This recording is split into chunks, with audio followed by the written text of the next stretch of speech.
guys, gagawa ko ng aking almusal. Almusal, tanghalian ko pa lang. Tanghalian ko. Tulitos at saka lagyan ko ng boiled na patatas. Lagyan ko siya ng sauce. Ito lang ang tanghalian. Paparisan ko siya ng manok.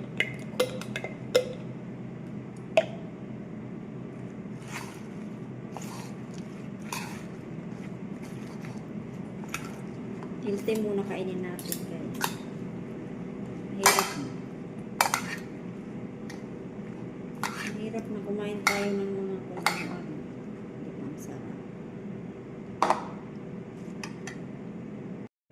Saka lalagyan ko siya ng itlog sa ibabaw.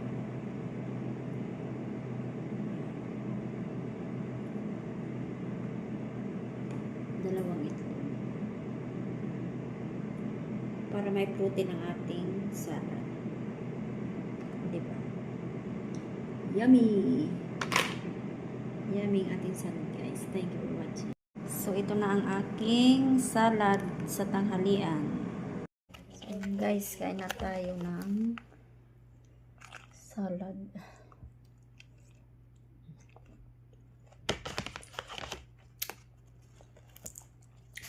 Para ko siya ng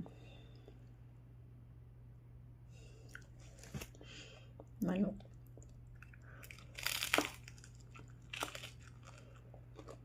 Sarap.